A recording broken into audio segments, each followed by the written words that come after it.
Solar Center, really, we work very deeply with the entrepreneurs. So what we kind of represent and understand is the perspective of the entrepreneurs. And, fundamentally, what the entrepreneurs want to do is scale their impact. They're creating these amazing, sustainable, and innovative solutions to the world's most pressing challenges, and connecting to the corporate supply chains can be an immensely powerful scaling opportunity. And we'll hear more about that from Kim and Antonio. And, this topic is really gaining traction. Just last week at Davos, the Schwab Foundation's Global Alliance for Social Entrepreneurship launched the Rise Ahead Pledge, which is a brand new initiative that will mobilize private sector commitments on social innovation to help meet the estimated 1.125 trillion in funding, the funding gap required by social entrepreneurs, and to build a more sustainable and equitable world that we all seek, right?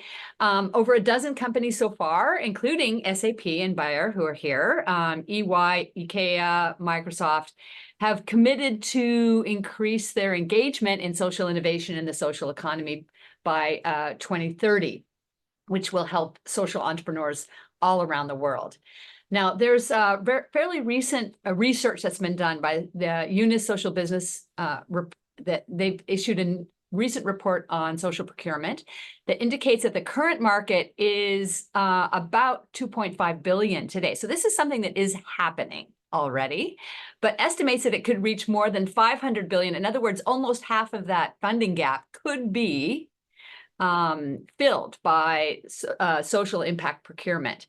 So why are social enterprises attractive to corporates? I mean, I think we heard Jen and Karen already talking about this a little bit, and we'll hear more.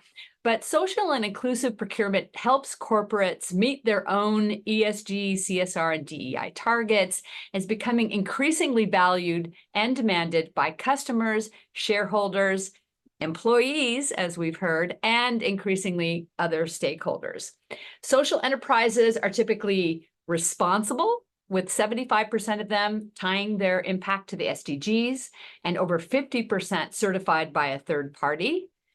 They're diverse, up to 3 times higher minority ownership representation than traditional small and medium-sized enterprises. And additionally, they are directly benefiting marginalized and vulnerable groups in the local communities where many of these corporates have their footprint. The Unis Social Procurement Report also highlighted the positive impact that corporations are seeing by working with social businesses.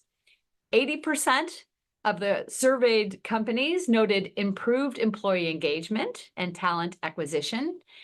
Many young people in the workforce are really interested in this, and they will be attracted to companies that engage in this type of work. 80% find social businesses to be competitive on quality and supply assurance, which is very interesting. And more than 60% find them competitive on price and volume, which can be surprising to some. And that's an area that I'm sure we'll be unpacking a bit here.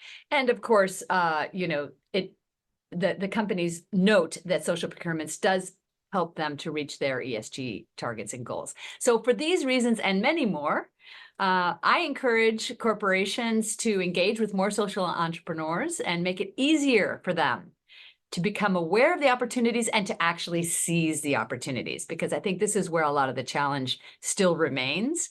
And I also challenge all of us in the impact economy and social enterprise ecosystem to act as bridges between the corporates and social enterprises for the mutual benefit of us all.